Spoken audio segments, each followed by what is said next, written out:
2026년 2월 9일 월요일 마태복음 12장 1절에서부터 21절까지의 말씀, 안식일의 주인 예수 그리스도라는 제목으로 하나님 말씀 전하겠습니다. 하나님께서 모세에게 주신 율법은 본래 이스라엘 공동체를 위한 것이었습니다. 이스라엘 백성이 한 땅에 모여 살던 시절에는 율법을 지키는데 큰 어려움이 없었습니다. 그러나 유대인들이 지중해 연안 여러 지역으로 흩어져 살게 되고 이방의 권력이 이스라엘을 다스리게 되면서 상황은 크게 달라졌습니다. 유대인들은 일상적으로 이방인들과 접촉해야 했고 율법을 문자 그대로 항상 지키는 것이 점점 어려워졌습니다. 이러한 현실 속에서 율법을 현 상황에 맞게 해석하려고 적용하려는 시도가 나타났었는데요. 이것이 이른바 전통 혹은 유전입니다. 이 일을 전문적으로 담당한 사람들이 율법 학자들이었고 그중 상당수가 바리새파에 속해 있었습니다. 문제는 그들이 율법을 해석하고 적용하는 방식이 일관되지 않았다라는 점이죠. 어떤 경우에는 지나치게 느슨하게 적용해서 율법의 권위를 무너뜨렸고 또 어떤 경우에는 지나치게 세밀하게 적용해서 율법의 본래 정신을 훼손했습니다. 마태는 이러한 문제를 가장 극명하게 보여주는 사례로 안식일을 둘러싸고 벌어진 두 가지 논쟁을 본문에 기록하고 있습니다. 첫째는 인자는 안식일의 주인이다 라는 논쟁입니다. 4절로 5절을 읽겠습니다. 그가 하나님의 전에 들어가서 제사장 외에는 자기가나 그 함께 한 자들이 먹어서는 안 되는 진설병을 먹지 아니하였느냐? 또 안식일에 제사장들이 성전 안에서 안식일을 범하여도 죄가 없음을 너희가 율법에서 읽지 못하였느냐? 아멘. 첫 번째 논쟁은 안식일에 이 밀밭 사이를 지나가던 중에 일어났습니다. 제자들이 배가 고파 이삭을 잘라 먹자 바리새인들은 이를 안식일을 범한 행위라고 비난하죠. 그러나 율법 자체는 배고픈 사람이 이삭을 잘라 먹는 것을 금하지 않았습니다. 문제는 오직 안식일이라는 날짜였습니다. 마태는 이 사건을 그때에 라는 말로 시작하고 있죠. 이는 예수님께서 스스로 지혜롭다 여기는 자들보다 어린아이를 더 높이신 직후에 이 일이 일어났음을 보여줍니다. 다시 말해 바리새인들이 이미 예수님을 문제 삼으려 마음먹은 상황에서 제자들의 행동이 공격의 빌미가 된 것입니다. 예수님은 바리새인들의 비난에 대해 구약의 두 가지 예를 드시죠. 하나는 다윗이 굶주렸을 때에 제사장만 먹을 수 있는 진설병을 먹은 사건이고, 다른 하나는 제사장들이 안식일에도 성전에서 제사를 집행한다는 사실입니다. 이 두 경우 모두 문자적으로는 율법을 어긴 것처럼 보이지만 하나님은 이를 죄로 여기지 않으셨습니다.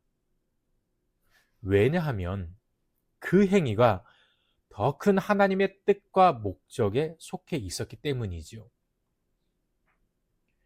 예수님은 여기서 결정적인 말씀을 하십니다.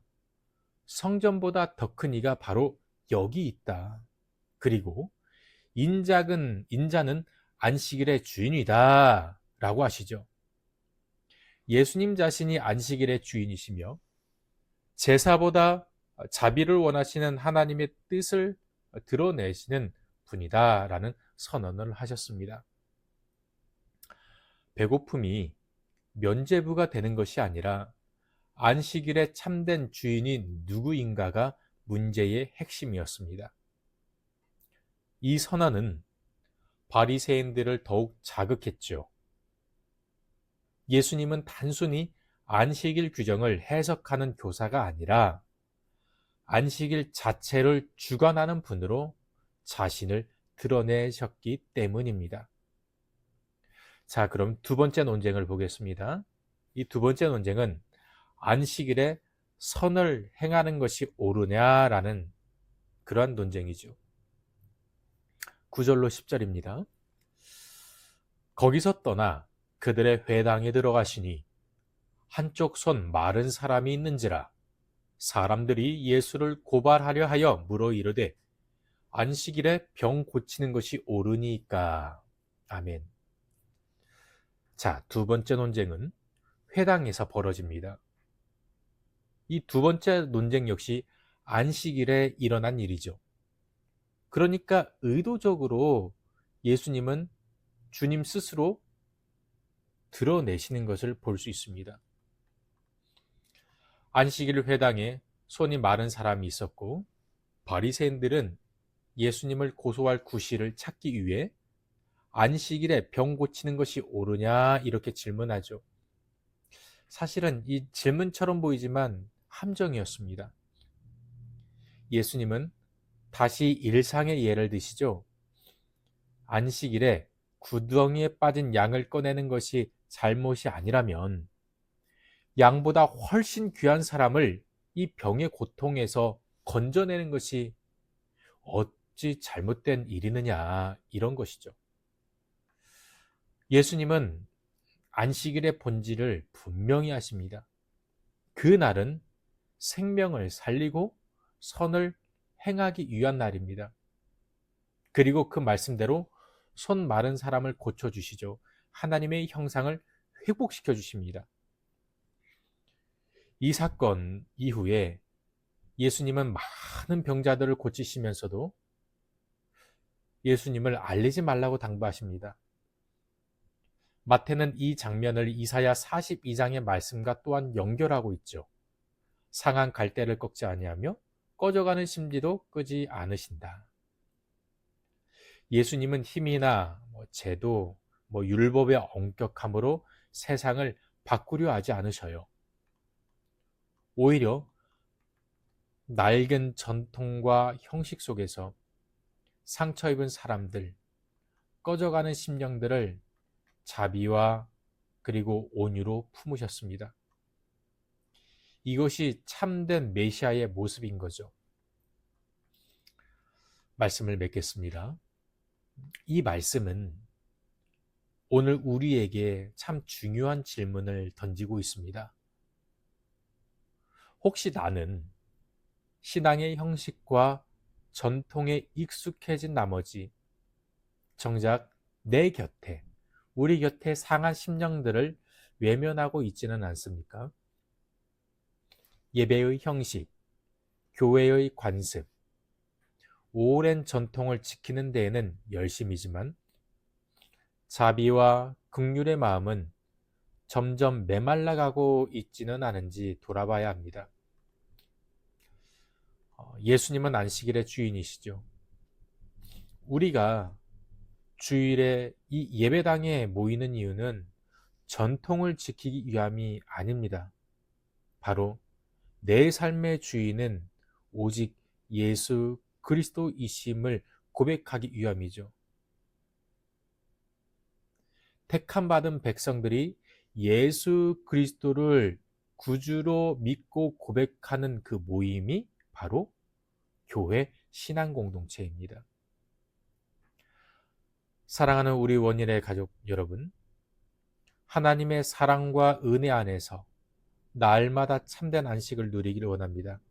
그리고 자비와 긍휼로 살아가시고 내가 누린 그 은혜를 흘려보내는 축복의 통로되는 우리 모든 믿음의 일꾼들이 되시길 주님의 이름으로 축복합니다. 아멘. 기도하겠습니다. 아버지 하나님 감사합니다. 안식일의 주인이신 우리 주 예수 그리스도를 찬양합니다. 하나님, 우리에게 주어진 하루하루가 나의 하루가 아니라 하나님께서 주신 선물이고 하나님께서 주신 달란트를 흘려보내고 사명 다하는 날임을 고백합니다. 내 주위에 있는 이들을 일으켜 세워지게 하여 주옵시고 나의 시선을 더 넓은 곳으로 멀리 바라보게 하여 주셔서 혹시 내 스스로 관습과 전통에 묶여 있는 것은 아닌지 바라보게 해주시고 또한 힘들어 허덕이고 있는 지체들에게 다가가서 먹이고 입히고 마시게 하는 그 사명을 다하게 하여 주시옵소서. 내가 구원받은 하나님의 자녀로 하나님의 형상을 회복받은 자라면은 아직 하나님을 경험해 보지 못한 이들에게 주의 사랑을 전하고 저들의 필요를 채울 수 있도록 역사하여 주시옵소서.